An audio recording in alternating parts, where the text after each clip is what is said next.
자, 우리는 매 주일마다 예배 시간에 이 사도신경을 통하여서 이 예수 그리스도에 대한 신앙을 고백하고 있습니다. 이 사도신경에는 예수님의 성신에 대한 아주 중요한 교리가 나옵니다. 자, 그것은 이 고백입니다. 자, 그는 성령에 의하여 잉태되었고 동정녀 마리아에게서 태어나셨으며. 자, 우리가 이 사도신경을 고백할 때에 이 진리에 대해서 어떤 생각을 가지고 있는지 모르겠습니다. 어쩌면 우리는 이러한 교리를 평생 들어왔기 때문에 너무나 이것에 익숙해져 있고, 그래서 그 놀라움과 감사함에 대해서 잘 생각하지 못할 수가 있을 것입니다. 그러나 예수님께서 인간이 되신 것, 즉 성육신의 교리는 우리 구원의 근간이 되는 참된 진리요, 또한 하나님께서 이루신 놀라운 기적이기도 합니다. 그러므로 우리는 이 교리를 성경에 기록된 그대로 믿어야 할 뿐만 아니라 또한 이 일을 이루신 삼위일체 하나님께 모든 영광과 찬송을 올리는 것이 마땅합니다. 자, 오늘 우리가 살펴볼 본문은 정확히 이 사도신경의 이 성신 교리를 담고 있습니다. 이 구절들은 예수님의 생애에 대해서 기록하고 있는 신약성경의 첫 부분입니다. 그리고 여기에는 예수님의 성육신을 이루어내신 하나님의 놀라운 섭리가 아주 아름답게 나타나 있습니다. 이 본문의 내용을 살펴보기에 앞서서 먼저 예수님의 성육신 교리에 대해서 잠시 생각해 보도록 하겠습니다. 여러분, 예수 그리스도께서는 죄인인 인간을 대신한 대속물이 되시기 위하여서 오신 분이라고 하였습니다. 자, 이 사실은 우리 예수님께서 그분의 입술로 친히 증언하신 것입니다. 마태복음 20장 28절 말씀에 이렇게 되어 있습니다. 인자는 섬김을 받으러 온 것이 아니라 오히려 섬기러 왔고 자기 목숨을 많은 이들을 위한 대속물로 주기 위하여 왔다. 이 말씀에 나온 바와 같이 자기 자신을 대속물로 내어주시기 위해서 예수님은 두 가지의 조건을 갖추셔야 했습니다. 먼저 그 중에서 첫 번째로 예수님은 죄인들의 구원자가 되시기 위해서 반드시 그들과 똑같은 사람이 되셔야 했습니다. 인간의 죄를 대신 감당할 수 있는 것은 오직 그들과 똑같은 인간뿐입니다. 인간은 하나님의 형상을 따라 창조되어진 가장 고귀한 피조물이기 때문에 인간의 생명을 대신할 수 있는 것은 오직 똑같은 인간뿐인 것이죠. 구약시대의 짐승 제물들은 절대 인간의 죄를 1대1로 대속할 수 없었습니다. 왜냐하면 사람의 생명은 동물의 생명과 감히 비교할 수 없을 정도로 훨씬 귀하기 때문입니다. 사람은 다시 말씀드리지만 하나님의 형상으로 지어진 유일한 존재이며 또한 하나님의 인격적인 성품을 닮았고 그리고 영원히 불멸하는 영혼을 소유하고 있습니다. 그러므로 이 귀한 인간의 대속물이 되신 예수님은 반드시 우리와 똑같은 사람이 되셔야 했습니다. 자, 그렇지만 만일 예수님께서 정말로 우리 죄인들과 똑같은 상태에 있으셨다면 절대 그분은 우리의 대속자가 될 수 없었을 것입니다. 만일 예수님께서 우리와 동일하게 아담의 원죄를 다 유전받고 그래서 타락한 본성을 가진 죄인으로 오셨다면 어떻게 되었겠습니까? 그렇다면 그분은 절대 죄인을 대신할 희생제물이 될 수 없었을 것입니다. 여러분, 우리는 지금 매주 수요일마다 레위기의 말씀을 배우고 있지 않습니까? 레위기의 율법 중에는 정결법이 있는데, 자, 그 정결법은 하나님 앞에서 부정함과 정결함을 구별하기 위한 법이라 하였습니다. 자, 여기에서 부정함이란 것은 하나님이 보시기에 정상적이지 않은 상태이고 각종 흠결이 있는 잘못된 상태를 의미합니다. 사람이든 짐승이든 물건이든 그 어떤 것이라도 율법상 부정한 상태가 되어지면 하나님께서 받으시기에 합당하지가 않습니다. 특히 부정한 상태에 있는 짐승은 절대로 희생제물로 바칠 수가 없었지요. 자, 이 법에 대해서 하나님은 이렇게 말씀하고 계십니다. 자, 말라기 1장 8절 말씀입니다. 말라기 1장 8절 말씀을 제가 읽겠습니다. 만군의 여호와께서 말씀하신다. 눈먼 짐승을 제물로 드리는 것이 어찌 악한 것이 아니냐. 절거나 병든 짐승을 바치는 것이 어찌 악한 것이 아니냐. 그런 것들을 너희 총독에게 바쳐보아라. 그가 너희를 반기겠느냐? 너를 받아주겠느냐? 이 말씀과 같이 부정한 짐승은 희생제물로서 아무런 가치가 없으며 하나님께서 받으시는 예물이 될 수 없는 것입니다. 그런데 이 부정함이라는 것은 영적인 의미에서 이 죄의 더러움, 죄의 오염을 의미합니다. 따라서 죄로 타락하고 오염되어진 인간은 절대 다른 죄인을 대신하여서 자신을 대속물로 바칠 만한 존재가 되지 못합니다. 죄인은 사실상 자기 자신의 죄조차 해결할 수 없을 만큼 무능하기 때문입니다. 그러므로 예수님은 우리와 동일한 사람이 되시되 반드시 무죄하고 정결한 분이셔야만 했습니다. 자, 그러나 이러한 일은 우리 인간의 지혜와 능력으로는 도저히 이룰 수가 없습니다. 왜냐하면 아담의 범죄 이후로 그의 후손으로 태어난 모든 인류는 원죄의 영향에서 벗어날 수 없기 때문입니다. 마치 오염된 샘물에서 계속 오염된 물이 뿜어져 나오듯이 죄인의 씨에서 비롯된 인간은 오직 똑같은 죄인으로만 태어날 수밖에 없는 것이죠. 자, 그렇다면 만일 하나님께서 또다시 직접 새로운 사람을 하나 만드셔서 이 땅에 내려보낸다면 어떻겠습니까? 최초에 아담을 창조하신 것과 같이 또 새롭게 흙으로 새 사람을 만드셔서 그를 구속자로 보내신다면 어떻겠습니까? 자, 그렇지만 그것도 답은 아닙니다. 왜냐하면 그렇게 새로 만들어진 인간은 우리와 똑같은 인류일 수가 없기 때문입니다. 그런 사람은 하나님의 약속대로 여자의 후손일 수가 없는 것이고 또한 다윗의 자손일 수도 없는 것입니다. 그런 식으로 새롭게 창조하신 인간은 우리와는 아예 다른 외계인 같은 존재가 될 수밖에 없는 것이죠. 그러므로 예수님은 보통의 사람들과 똑같이 어머니에게서 여인에게서 태어난 사람이어야 했습니다.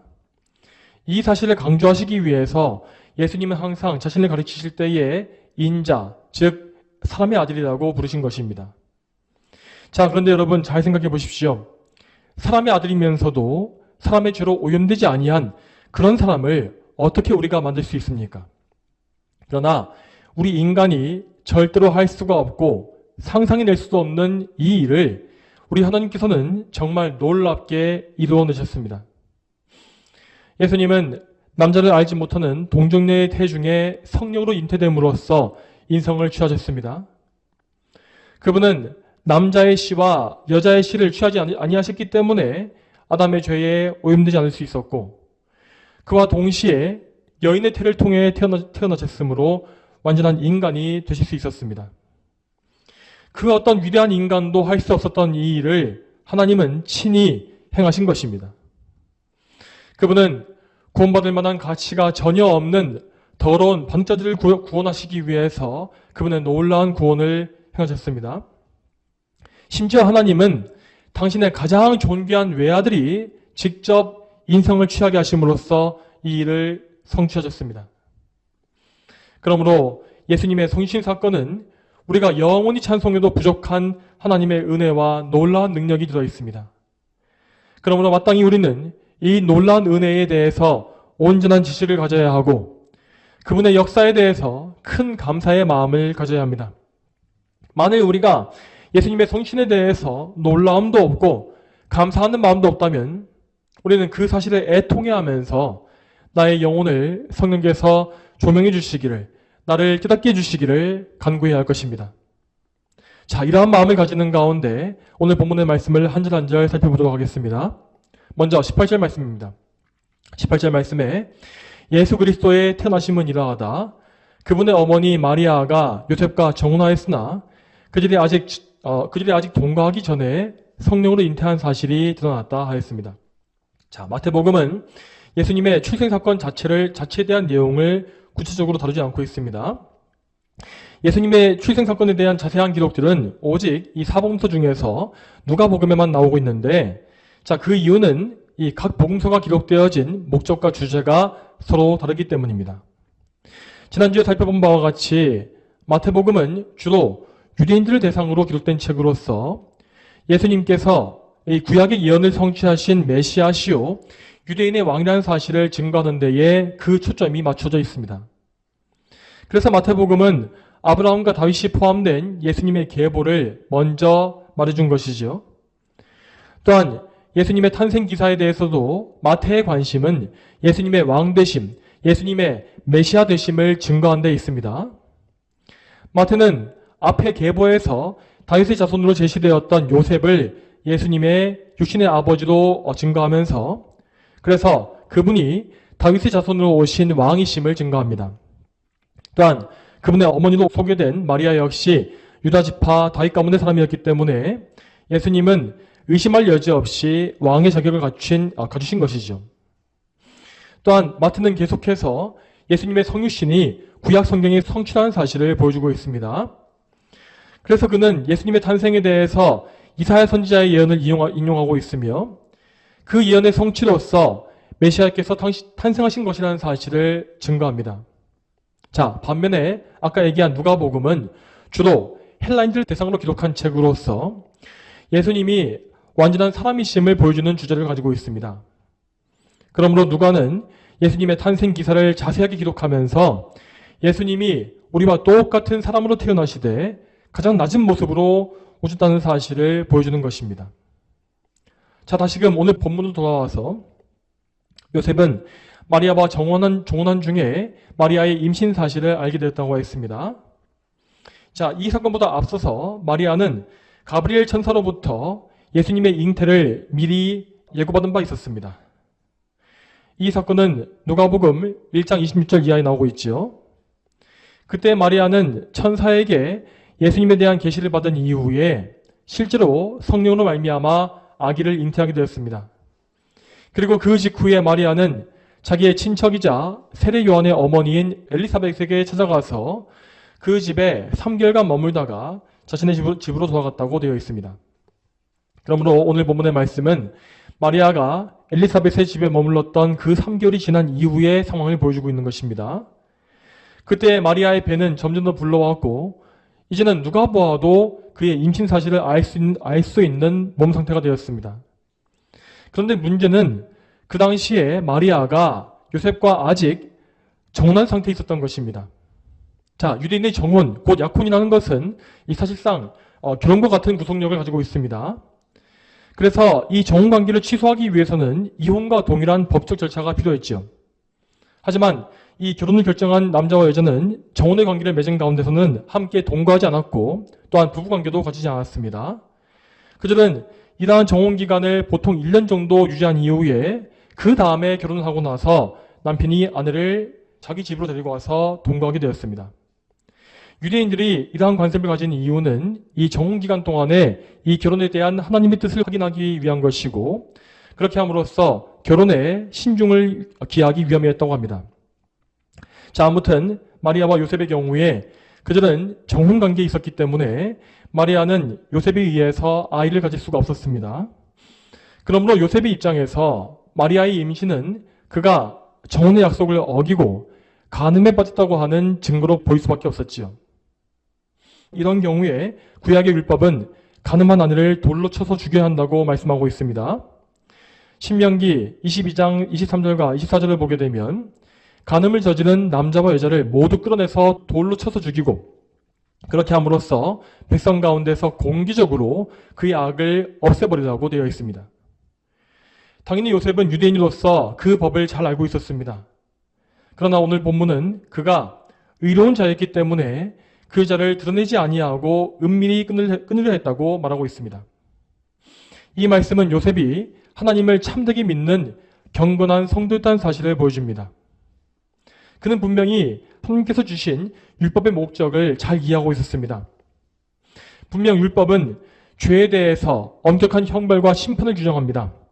하지만 그 심판의 목적은 죄인들을 망하게 만들기 위한 것이 아니라 죄인들을 죽이기 위한 것이 아니라 구원하기 위함이었습니다. 하나님은 율법을 통하여서 죄인들을 회개하게 하시며 또한 하나님의 백성들이 하나님과 이웃을 사랑하기 위해서 이 율법을 사용해야 한다고 말씀하신 바 있습니다.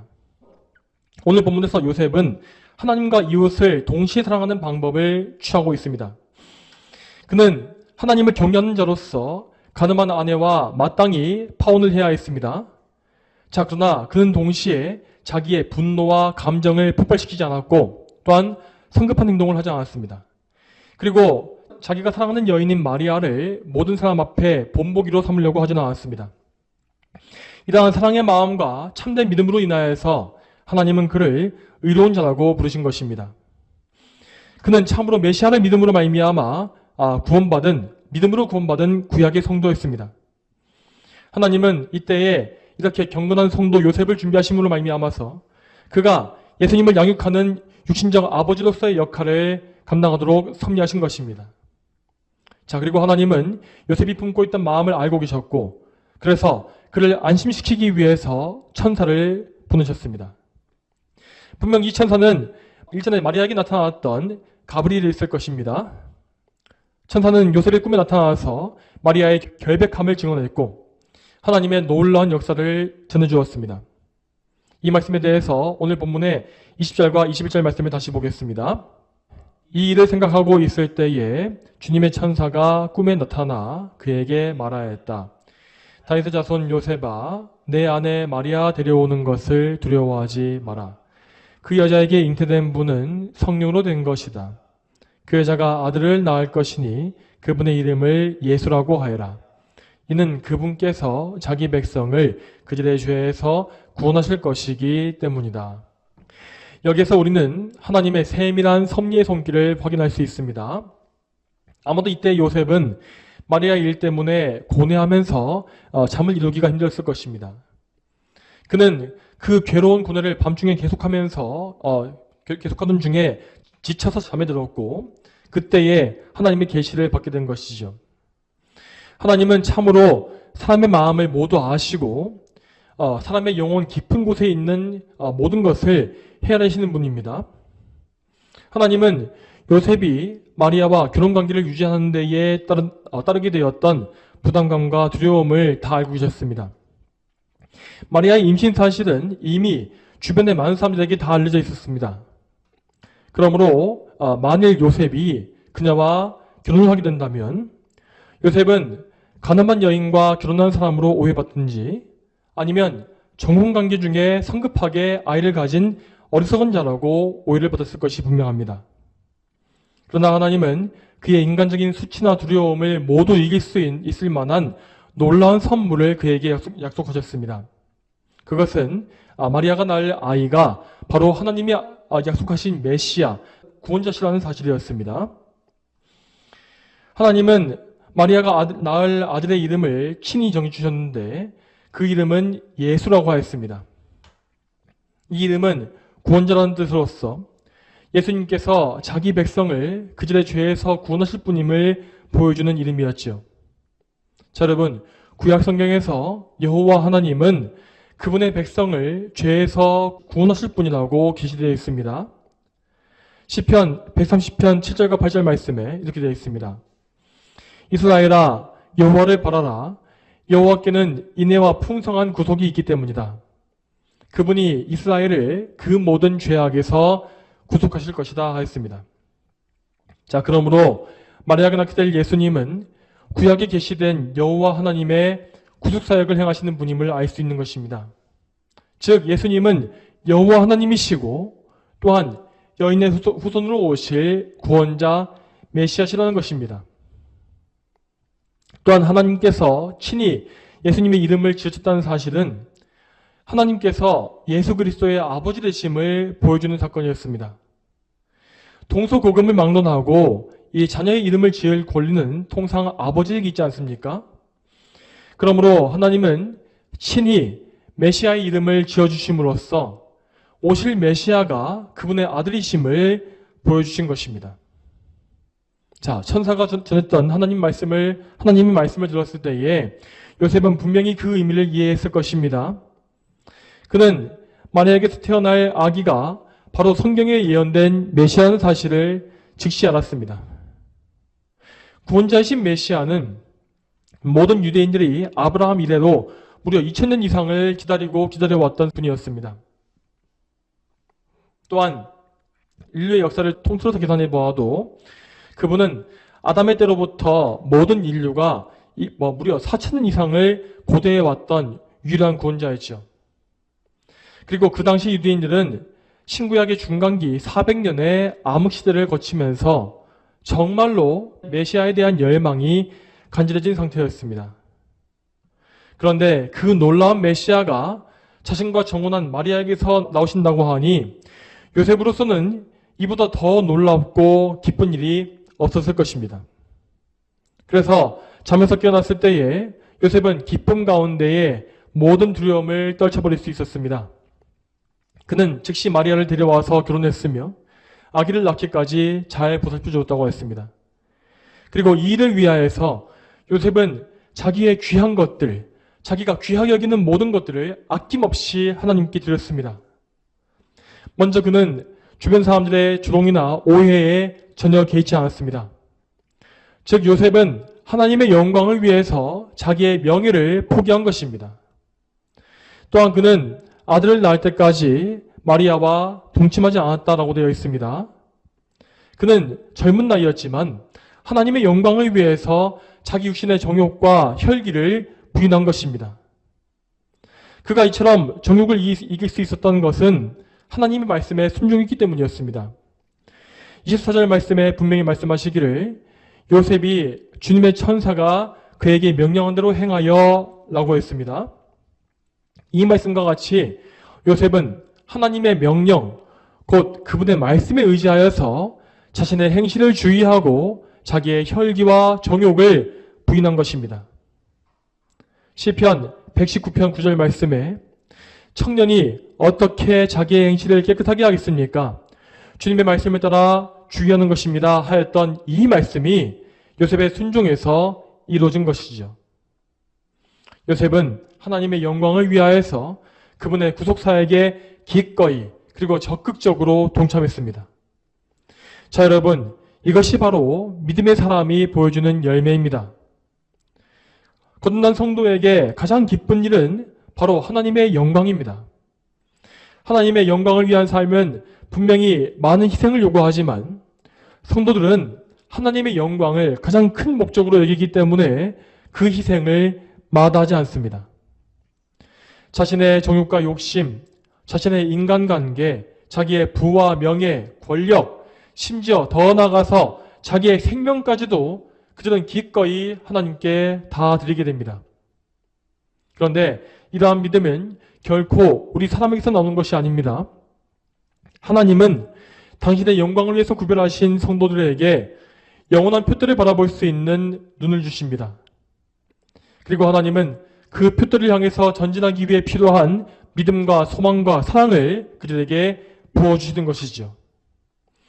이처럼 하나님은 당신의 백성들을 인도하심으로써 그들이 영원한 천국의 창고에 보화를 쌓는 지혜로운 인생을 살 수 있도록 은혜를 베풀어 주시는 것입니다.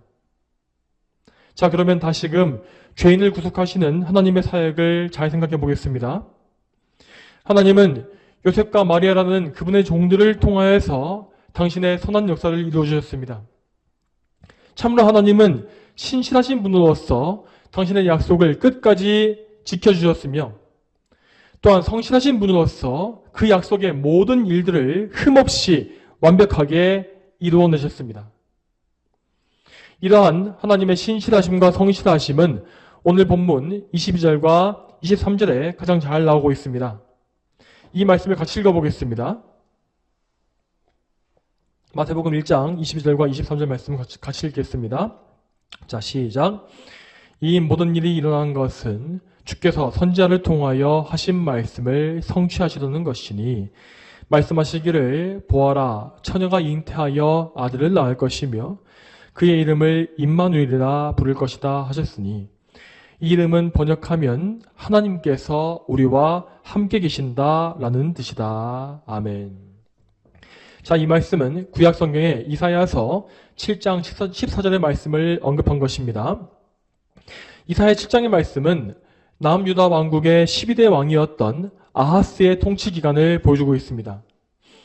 그 당시에 남유다는 북이스라엘 왕국과 전쟁을 벌이고 있었는데 그 전쟁 중에 북이스라엘 왕국이 이 전쟁에 이기기 위해서 아람 왕국과 동맹을 맺었다고 하는 소식을 듣게 되었습니다. 그 소식을 들었을 때에 아하스 왕과 남유다의 백성들은 그 마음이 바람 앞에 숲이 흔들리듯이 흔들렸다라고 기록되어 있지요. 자, 여러분, 이러한 상황은 악한 왕이었던 아하스 시대에 남유다 백성들의 영적 상태가 어땠는지를 보여주고 있습니다. 아하스는 사악한 우상숭배자로서 자기 아들을 몰렉신에게 제물로 바쳤고, 또한 이스라엘 백성들이 성전이 아닌 다른 곳에서 제사를 드리는 것을 허용했습니다. 남유다 왕국은 분명히 메시아의 약속을 받은 다윗 왕가의 후손이었지만 이렇게 죄악에 깊이 빠짐으로써 몰락의 길을 걷고 있었습니다. 실제로 아하스 왕 이후에 남유다는 계속해서 점점 더 타락의 길을 가게 되었고 결국 120년 이후에 바빌로니아 왕국에 의해서 멸망되었죠. 자, 이런 중에 악한 왕이었던 아하스는 하나님이 주신 마지막 구원의 기회조차 걷어차고 말았습니다. 이사야 선지자가 그에게 하나님의 징조를 구하라고 했을 때에 아하스 왕은 하나님을 시험하지 않겠다고 말하면서 징조를 구하지 않았습니다. 다시 말해서 그는 하나님께 기도하거나 도움을 청하는 모든 일을 거절한 것이죠. 이것은 분명히 하나님을 모욕하고 멸시하는 심히 악한 행위였습니다. 이처럼 하나님의 언약 백성이라고 하는 유다는 하나님을 심히 진노하시게 했고 그분의 은혜를 악으로 갚았습니다. 그러나 그들의 악행에도 불구하고 하나님은 그들에게 주신 언약을 취소하지 아니하셨습니다. 하나님은 오히려 이사야를 통해서 이렇게 말씀하십니다. 이사야 7장 13절과 14절 말씀에 이렇게 되어 있습니다. 이사야가 말하였다. 다윗의 집이여 잘 들어라. 너희가 사람들을 괴롭히는 것으로도 부족해서 이제는 내 하나님까지 괴로우시게 하겠느냐. 그러므로 주께서 친히 너희에게 징조를 주실 것이다. 보아라, 처녀가 잉태하여 아들을 낳을 것이며 그의 이름을 임마누엘이라 부를 것이다. 여러분, 하나님은 반역했던 백성 남유다를 버리지 않으셨습니다. 그리고 징조를 구하지 않겠다고 말했던 악한 아하스 왕에게 오히려 더 큰 갑절의 징조를 보여주셨습니다. 물론 이 징조는 아하스의 시대로부터 약 700년 뒤에 이루어질 것이었지만 하나님은 이스라엘 백성에게 가장 크고 영광스러운 복된 징조, 곧 메시아의 예언을 보여주심으로써 그들에게 주신 하나님의 약속을 확인시켜 주신 것입니다. 자, 여러분 잘 보십시오. 인간의 죄악이 가장 극심하고 역사가 가장 어두울 때에 하나님은 오히려 그분의 구원을 더 명확히 보여주신 바 있습니다.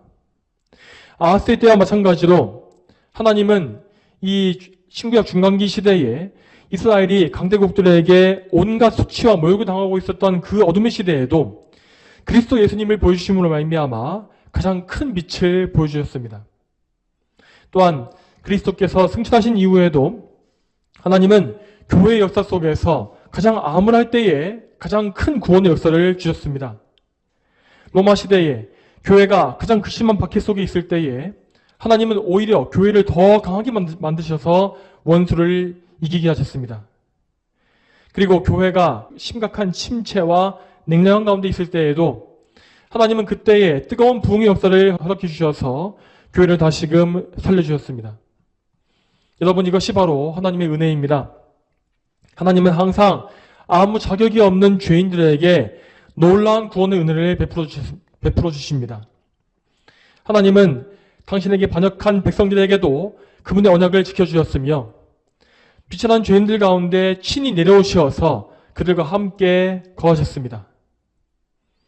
여러분, 오늘 우리는 우리의 구원자 그리스도께서 받으신 두 가지 이름을 보았습니다. 자, 그 두 가지 이름은 예수와 임마누엘이었습니다. 자, 그렇지만 그 이름들은 따지고 보자면 그렇게 영광스럽거나 존귀한 이름이 될 수 없습니다. 여러분, 이 세상의 영웅들은 자신을 높이기 위해서 온갖 장엄한 이름들을 다 취하지 않습니까? 예를 들어서 이 고대 로마의 초대 황제였던 옥타비아누스는 가장 존엄한 자라는 뜻의 아우구스투스라는 이름을 가졌고, 또한 12세기 잉글랜드의 용맹한 왕이었던 리차드 1세는 사자왕이라고 하는 멋있는 별명을 취하기도 했습니다. 그러나 성자 하나님께서 성신하심으로 가지신 이름들은 기껏해야 우리 죄인들과 관련되어 있는 호칭일 뿐이었습니다. 자기 백성을 그들의 죄에서 구원하실 분, 죄인들과 함께 거하시는 분, 자, 이러한 이름은 이 세상의 교만한 자들이 전혀 원하지 않는 초라한 이름이죠. 그렇지만 겸손하신 하나님께서는 낮고 비천한 우리 죄인들과 사귀시는 것을 전혀 부끄러워하지 않으셨습니다. 우리 죄인들은 배은망덕하게도 우리를 존귀한 피조물로 지어주신 하나님을 거역했습니다. 그러나 하나님은 우리의 죄악을 인내해 주셨고 우리를 먼저 사랑해 주셔서 우리와 친히 함께해 주신 것입니다. 여러분, 특히 오늘 말씀에 나와 있는 임마누엘이라는 이름을 주목해 보시기 바랍니다. 하나님은 참으로 그분의 역사 속에서 항상 당신의 백성과 함께 계셨습니다. 아담이 범죄에서 타락했던 그 동산에서 하나님은 아담과 하와에게 함께 계셨습니다. 하나님은 친히 짐승을 잡아서 가죽 옷을 그들에게 입혀주셨으며 또한 여자의 후손으로 오실 그리스도를 그들에게 예언해 주셨습니다. 또한 나중에 이 세상의 모든 죄인들이 홍수로 심판을 받았던 그 무서운 때에도 하나님은 노아의 가족과 함께 계셨습니다. 노아의 가족은 그리스도의 상징인 방주 안에서 안전하게 보호를 받았으며 결국 홍수 가운데서도 죽지 않고 살아서 하나님의 언약을 받게 되었죠. 그리고 하나님은 이집트의 노예생활 가운데서도 그분의 백성과 함께 계셨으며 그들의 권능의 오른팔로 구원하시어서 약속의 땅 가나안에 인도해 내셨습니다. 그리고 가나안 땅에 가고 있는 척박한 광야길에서도 언제나 하나님은 당신의 백성과 함께 계셨습니다. 이스라엘 진영의 정중앙에는 예수 그리스도를 예표하는 회막이 항상 굳게 세워져 있었으며 그 회막 위에는 하나님의 임재를 보여주는 불기둥과 구름기둥이 항상 임해 있었습니다. 그리고 그 이후에도 하나님은 솔로몬의 성전과 또한 스룹바벨의 성전을 통하여서 당신의 임재를 보여주셨고 마침내 예수 그리스도의 성신을 통하여서 임마누엘의 예언을 성취하신 것입니다. 하나님의 아들 성자 예수 그리스도께서 장막집과 같은 초라한 육신을 입으셨고 이 세상에 더러운 죄인들과 함께 무려 33년간이나 함께 거하셨습니다. 정말로 이 성신의 사건은 온 세상의 역사에서 가장 놀랍고도 영광스러운 사건임에 틀림이 없습니다. 여러분, 예수님은 그분의 모든 지상 사역이 끝나신 이후에 하늘로 올라가셨습니다. 하지만 그분은 지금도 보혜사이신 성령님을 통하여서 우리와 함께하고 계십니다. 물론 지금 우리는 예수님을 우리의 눈으로 볼 수 없습니다. 그렇지만 지금 우리는 역사상 그 어느 때보다도 예수님을 가까이 모실 수 있는 복된 시대에 살고 있습니다. 여러분, 예수님은 단지 우리 곁에 계신 것이 아닙니다. 예수님은 우리 안에 거하고 계십니다. 자, 여러분, 이 사실에 대해서 예수님의 증언을 살펴보겠습니다. 요한복음 15장 4절과 5절 말씀입니다. 내 안에 거하여라. 나도 너희 안에 거하겠다. 가지가 포도나무에 붙어있지 않으면 스스로 열매를 맺을 수 없는 것과 같이 너희도 내 안에 거하지 않으면 열매를 맺지 못할 것이다. 내가 곧 포도나무이고 너희는 가지들이다. 그가 내 안에 거하고 내가 그 안에 거하면 그는 많은 열매를 맺으니 이는 나를 떠나서는 너희가 아무것도 할 수 없기 때문이다. 자, 이 말씀은 우리가 예수님과 맺고 있는 연합의 관계가 무엇인지를 잘 보여주고 있습니다. 예수님은 이렇게 말씀하십니다. 내 안에 거하여라. 나도 너희 안에 거하겠다. 자, 우리는 성경에서 누군가의 안에 거하는 것을 가리켜서 내주라고 부릅니다. 그런데 이 말씀은 그리스도께서 우리 안에 거하시는 동시에 우리 역시 그리스도 안에 거한다 라고 하지 않습니까? 그래서 이러한 관계를 신학적인 용어로 상호 내주의 관계라고 부릅니다. 이러한 놀라운 관계는 오직 성령님을 통해서 이루어지는 것입니다. 예수님은 성령님을 통하여서 우리 안에 거하시고 또한 우리는 성령님을 통하여서 예수님과 연합되어서 그분의 몸 안에 거하는 지체가 되어집니다. 이렇게 해서 우리는 누구도 떼어낼 수가 없는 완전한 연합을 통해서 주님과 함께하는 그런 거룩한 삶을 살 수가 있는 것이죠. 자, 그러면 이 연합의 관계는 우리에게 무엇을 가져온다고 했습니까? 방금 읽었던 요한복음 15장의 말씀에서 예수님은 이 관계가 우리에게 열매를 맺게 한다라고 했습니다. 그리스도인이 맺는 거룩한 열매는 그들 자신이 힘쓰고 애썼기 때문에 얻는 것이 아닙니다. 이것은 그들이 그리스도와 상호 내주의 관계 안에 있기 때문에 그리스도로 말미암아 저절로 맺게 되어지는 열매인 것입니다. 이 열매는 대표적으로 갈라디아서 5장에 나와 있는 성령의 9가지 열매로 대표됩니다. 자, 그 열매가 무엇이라 했습니까? 사랑과 기쁨과 화평, 오래 참음, 친절함, 선함, 충성, 온유와 절제라고 하지 않았습니까? 자, 그러므로 여러분, 우리는 이런 말씀처럼 우리의 삶에 이런 거룩한 열매가 맺히고 있는지를 확인해 봐야 합니다. 우리에게 성령의 열매가 맺혀가고 있다면 우리는 지금 분명히 성령님을 통하여서 그리스도와 상호 내주의 관계에 있는 것입니다. 그러나 우리의 삶에서 도통 이러한 열매가 보이지 않는다면, 또한 우리가 이러한 열매를 전혀 사모하지 않고 있다면 우리는 지금 그리스도와 관계가 없는 삶을 살고 있는 것이죠. 사랑하는 여러분, 우리는 항상 하나님 말씀 앞에 우리 자신을 세워야 합니다. 그리고 말씀의 기준에 따라서 우리 자신을 겸손히 낮춰야 합니다. 이렇게 겸손히 자기를 낮추는 가운데에 우리는 우리의 무력함을 발견하고 또한 무지함을 발견하며 우리의 구원이 되시는 예수 그리스도께만 의지할 것입니다. 이것만이 우리의 살 길이기 때문입니다. 우리는 분명히 의로운 일에 전적으로 무능하고 하나님을 아는 것에 어리석습니다. 또한 우리는 우리 자신의 죄와 어리석음을 결코 하나님 앞에 숨길 수 없습니다. 그러나 하나님은 이렇게도 악하고 무능하며 무지한 우리를 위하여서 당신의 아들이신 예수 그리스도를 보내주신 것입니다. 예수님은 우리의 죄를 대신 지고 죽으시기 위하여 우리와 똑같은 인성을 취하셨다고 했습니다. 그분은 참으로 우리의 모든 죄와 무거운 짐을 대신 져주셨고, 또한 우리를 위해서 그분의 귀중한 피를 흘리셨으며 우리를 죄에서 구원하심으로 말미암아 하나님의 자녀가 되게 해주셨습니다. 여러분, 그리고 이처럼 자비롭고 은혜로운 하나님께서는 지금도 우리와 함께 계십니다. 하나님은 그리스도 예수님을 통하여서 우리가 하나님 안에 거할 수 있게 해주셨고, 또한 은혜의 보좌 앞으로 언제든지 달려갈 수 있는 은혜의 길을 활짝 열어주셨습니다. 그러면 우리는 히브리서 말씀대로 하나님의 인내하심과 도우신 은혜를 받기 위해서 은혜의 보좌 앞에 언제든지 담대히 나아가야 합니다. 사랑하는 성도 여러분, 오늘 들으신 이 말씀에 굳게 의지하십시오.